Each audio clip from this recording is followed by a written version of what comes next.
Because of safety features built into the nuclear weapons of the United States, there has never been an accident which resulted in a nuclear yield.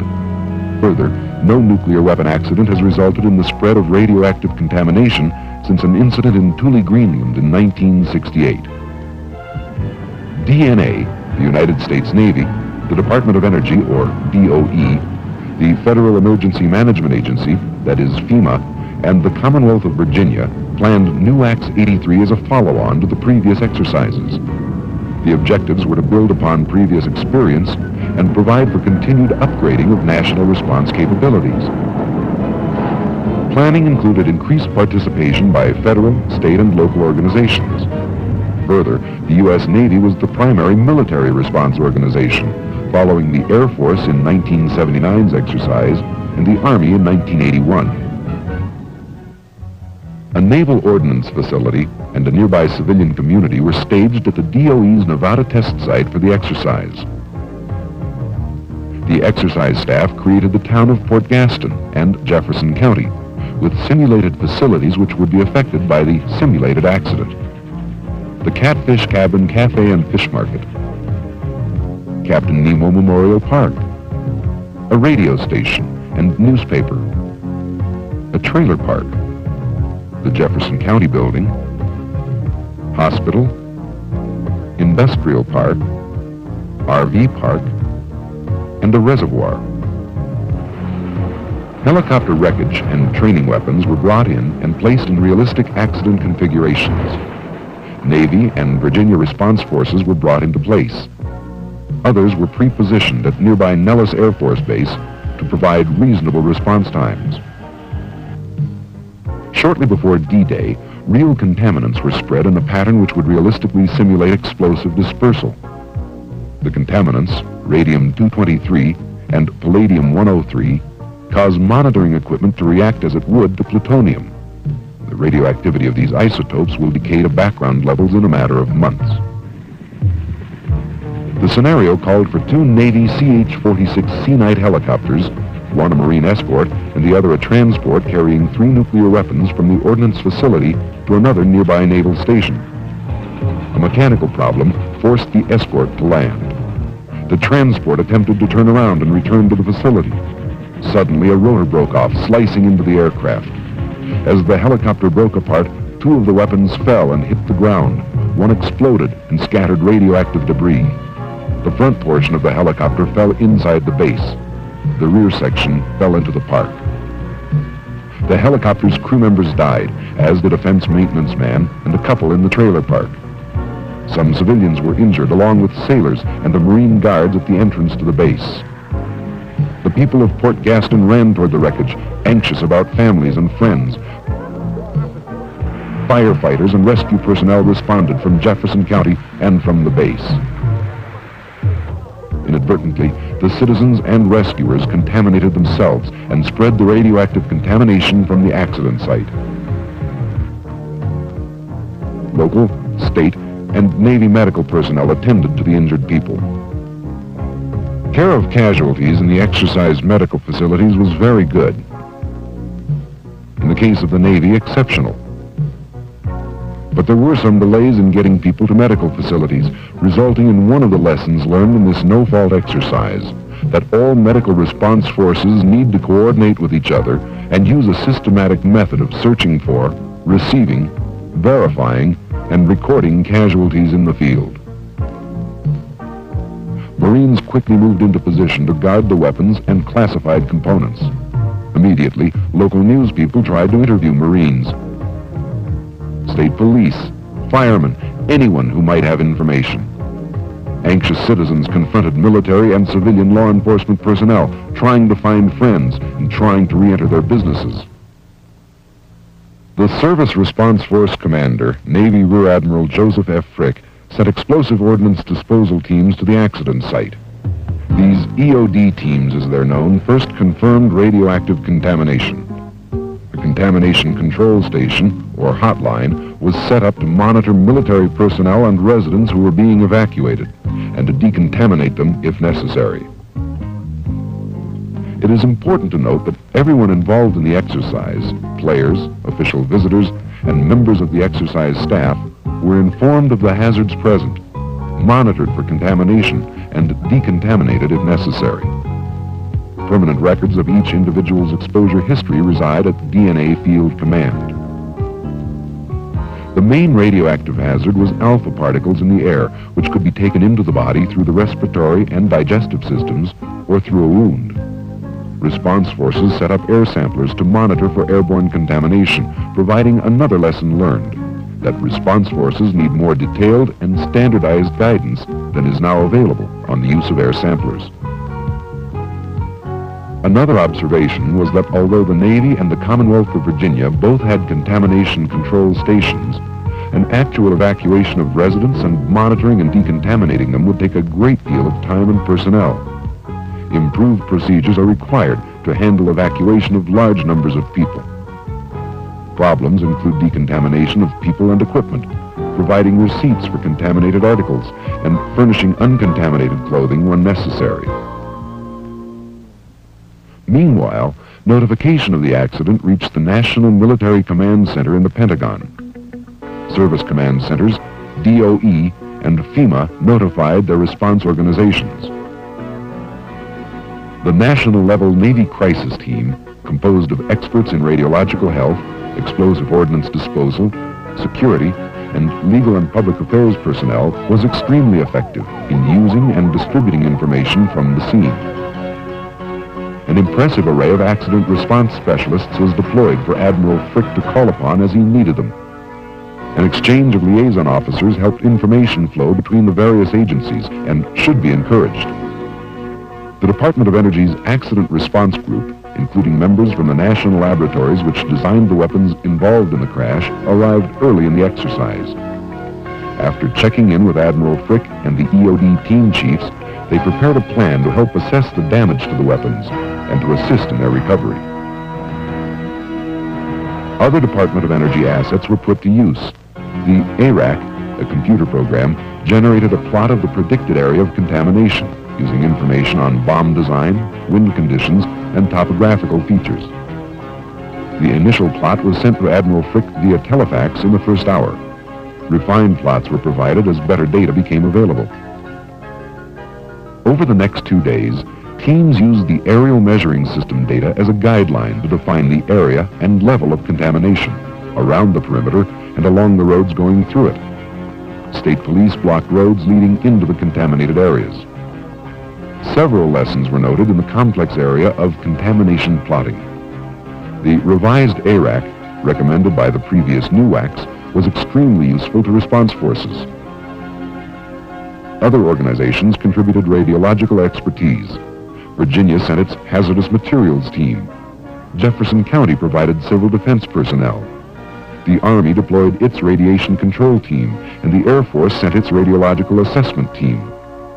The Commonwealth of Virginia called in the DOE's Radiological Assistance Program team from Oak Ridge, Tennessee. The exercise staff suggests that all special radiation teams should automatically be deployed to the accident scene as soon as contamination is confirmed, and that they initiate preliminary radiation surveys upon arrival. In addition, all teams should be equipped to make accurate radiological and engineering surveys. The teams in NUACS 83 did an excellent job of finding and quantifying contamination, but they could not always pinpoint the locations of their readings within the area or accurately define the area. All response forces need to be aware of the protective clothing, masks, and other equipment they would need for an extended operation. The Radiological Advisory Medical Team discovered that one of the commercial airlines would not take their equipment with a low-level radioactive source used for instrument calibration. Response forces must ensure that details for transportation of radioactive equipment are arranged in advance with the airlines. In order to assist the Service Response Force's Radiation Health Officer and to better coordinate their response, all radiological teams should provide representatives to a joint radiological control center. One agency will supervise the center and use lists from each team as to its personnel, capabilities, equipment, and any logistical support needed. The Navy EOD teams, one from Naval Weapons Station, Yorktown, Virginia, and another from Naval Air Station, Fallon, Nevada, assessed the damage to the three weapons. According to established procedures, they reduced the immediate explosive hazard. When the DOE's accident response group arrived, the Navy informed them the high explosive in one B-57 weapon had detonated, causing extensive damage to another B-57 weapon and scattering radioactive and classified debris. A W-55 warhead was still intact. Once the accident response group had produced good radiographs of the damaged weapon, a joint recovery plan for the B-57 was formulated. There was no internal damage. Cracks in the weapon case were filled with oil to prevent pieces of explosive from rubbing together. Loose or broken components were foamed into place. Careful joint planning preceded the disposal and removal of the W-55 and the scattered components of the other B-57 as well.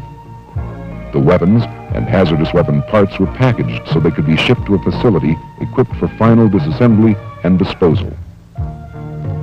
The exercise showed that response organizations not familiar with EOD terminology often do not recognize the difference between the terms rendered safe and nuclear safe. Since a weapon could undergo a high explosive detonation even after it is declared nuclear safe, the recommendation is that EOD teams should not report to other organizations that a weapon is safe until it is both nuclear and explosive safe. Additionally, entries into the weapon locale should be coordinated with EOD teams and escorts furnished by them if necessary from a safety standpoint. Services and DOE directives should include this caution. The most critical initial public affairs problem will be to provide emergency public information and to decide whether to confirm the presence of a nuclear weapon. Local officials can be expected to announce the presence of a nuclear weapon as soon as they are aware of it. The initial response force should be the first to make this confirmation if possible, when public safety is at risk or when necessary to allay public alarm. This will allow for the coordination of response efforts and protection of the public, and will assure credibility and trust in the federal response. The Assistant Secretary of Defense for Public Affairs should be informed of the on-scene confirmation in advance, if possible, to enable him to fulfill his responsibilities in the Washington area. Public affairs officers of the responding organizations formed a Joint Information Center, or JIC, the day of the accident. Even so, public affairs people need to be prepared to function without a JIC until one is organized. The first press conference was held the morning after the accident. So could you just give us the names back to White Belt for note-taking now? So we don't... Rear Admiral Joseph Frick, F-R-I-C-K. Mr. Kim Anderson, Commonwealth of Virginia. Mr. Joe Winkle, W-I-N-K-L-E, Senior Official with FEMA. And Mr. Don Schuler. I am Don Schuler, Senior Member of the Accident Response Group in the Department of Energy. We also have available here this morning, and I have... Post-exercise critiques pointed out that in a real accident there would be much more involvement by senior-level public affairs people, especially in Washington. They also pointed out the need for response agencies to make sure news releases are sent consistently to all principal federal departments and agencies. Citizens were concerned about the extent of the contamination. Maybe Public Affairs yesterday did confirm, his name is Smith, did confirm that the weapons, nuclear material was plutonium. We had an interview with several hours with Dr. Strash, a radiologist who was on site yesterday. He said that the worry with plutonium in particulate form would be inhalation and ingestion, and that's why the respirators. Can you tell me, could this be dispersed through the wind? Does it leach into the soil? Does it get into the water? I mean, what are the ramifications of what we're looking at on plutonium? Well, I think I'm going to turn that over to an expert on the subject. Don, could I ask you to address the potential? During a meeting at FEMA headquarters the day after the accident, numerous federal and state agencies began to address the question of how to clean up the contamination and restore the site. FEMA has the overall responsibility to coordinate emergency type of activities, whether they be man-made or whether they be natural type situations. In this particular incident, we do have national security concerns, and we recognize that the Department of Defense or the Department of Energy, whichever is appropriate, has the operational responsibility for security of the classified materials that may be involved. Of course, one of the first concerns was financing. And Kim, I'm sure it's a concern of yours, and that is where the funds are going to come from. You read my mind. Oh, yes, sir. As to where the funds are going to come from to do the site restoration work. We expected that to be the first question. We expected that. That's why I brought my lawyer along. A number of federal and state agencies responded to plan and accomplish the cleanup. Meet Jill Finelli with the Virginia Department of Agriculture. Some of the things that we're interested here on the site in Port Gaston are the Gabe's Meat Market, right here, Meat Packing Plant, JD's Produce Farm. Also meet Dr. Albert Roth, Virginia Department of Agriculture. The second role that we have basically is to be involved with the health of animals. The question is concerned of the health of the cattle or other livestock on the farm, as well as small animals. This is Charles Cox, U.S. Food and Drug Administration. In a radiological emergency, the role of the Food and Drug Administration is to ensure that foods, drugs, medical devices, biological products, animal feeds, cosmetics are safe, wholesome, free from contamination, and also that the population receives as minimum radiation as possible. EPA was called to Port Gaston through FEMA to supply laboratory support to the state of Virginia. And this is Wayne Bliss of the Environmental Protection Agency. Is to provide that support through FEMA as well as represent the agency in advising the state on proposed cleanup criteria and procedures for restoration of the area. For example, this simulated sample of frog legs was collected yesterday by the state and has been delivered to us for analysis. It was previously... Inside, meet Michael F. O'Connell, health physicist with EPA. This sample that's brought in is going to be counted for looking at nucleotides that emit gamma radiation. This system here is an intrinsic germanium lithium detector, the solid-state device with liquid nitrogen stored above. The sample just goes down inside the well, which is this case is a 3,000-pound lead shield. This is Larry Brown of the American Red Cross. Working with some of the other agencies here, we're learning the capabilities of agencies that usually don't respond in natural disaster situations, and perhaps this knowledge will be useful in the future to assist in response to hazardous material situations or other natural disasters. Red Cross workers would also respond to act as liaisons with the state and the state EOC and as liaison with the Federal Emergency Management Agency. This is where FEMA comes into play to serve as the coordinator of these various federal executive agencies to provide the necessary support to the state and local governments to go about the site restoration and taking care of the public health and public safety needs of the people involved. From the foregoing, it is apparent that all responding agencies must be attuned to the public's wide variety of legitimate concerns. These agencies must make every effort to allay fears and to take rapid, positive action to restore normalcy to the community. Although site restoration problems were not completely solved in the brief exercise, they did result in some recommendations in the areas of funding and assignment of responsibilities. One of the first things a response agency does upon arrival is to set up communications. In accordance with recommendations of previous exercises, 83 players set up a joint office of communications control. Such a center should be established on the first day. Each organization should provide a written list of its equipment, required frequencies, associated capabilities, and logistical support required. Then, communications assets can be used in the most efficient manner.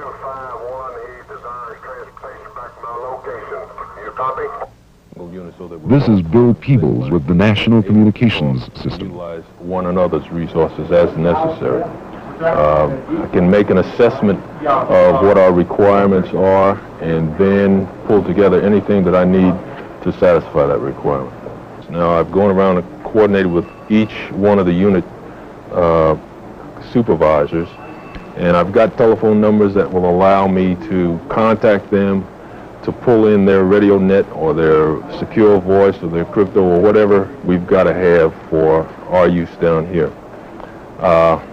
This then allows a senior FEMA official access to the Air Force audited network, which happens to be here. We've got the Hammer Ace satellite link here. We've got the Navy, and we've got a myriad of communications resource that we can utilize. We'll be going at the same time we are, and that would be in about 30 minutes, over. Forum 10, this is Direct Man 1. Understand, recommend the Wisconsin clear space. Reporting of casualties, removal of bodies, and disposing of contaminated remains were areas for learning in the 83 exercise. Anyhow, while I was up there, the explosive ordnance demolition teams were in, suited up, were in their suits looking throughout the area, and my point is that while they brought out 3 bodies across the line. While you were there? That's right. Is that Just 3 more than the 15 that we had? No, I say brought out of the area. We said more. 3 bodies. I don't know who they are. I have no indication of that at this time. This is in addition to the 15 dads listed in your press release. That is not so. This is 3 bodies that were just brought across the line. The confusion points out that it is best not to report casualty information until it is verified. While the exercise was in progress, representatives of the press and official visitors were invited to observe. Lead officials of the major response organizations and DNA briefed the visitors. Briefings were also given in Washington. Marines tenaciously guarded the weapons and scattered parts. Their perimeter, the National Defense Area, or NDA, included a small, practical, controllable area meeting all requirements, although Navy directives currently require a much larger area. Since security clearances are not standard and do not transfer automatically between organizations, some delays in admitting emergency personnel into the area occurred. Review of established procedures is required to allow specialized emergency response teams to begin work immediately upon their arrival. For an introduction to legal problems dealt with in the exercise, listen to Cynthia Bailey of the Virginia Attorney General's Office. In this particular exercise, as would be true in any emergency, the major questions come in the area of constitutional rights, the power of the state, the power of the federal government, and the power of the locality to restrict individuals' rights, both a private citizen as well as members of the press. The state wasn't a party to the suit, but some citizens of Port Gaston did file suit against the federal government, alleging violations of their constitutional rights. In a similar fashion, in this type of emergency, we have 3 types of government. We have the federal government, the state government, and the local government. And there are many jurisdictional questions that arise, and who can best handle it, and who is legally empowered to handle the various problems which arise. A looter inside the NDA was handed over to Port Gaston police, who passed him on to the FBI, who passed him back to the police, who passed him back to the Marines, who turned him over to the Naval Investigative Service, who finally turned him over to the Navy Command Security Officer. The matter was complicated by the fact that he had been in a contaminated area. It is evident that detailed plans need to be developed concerning legal jurisdictions. UAX 83 was a tremendous success. It verified solutions to problems discovered in previous exercises and identified a few new problems. With each exercise, response forces have responded more competently.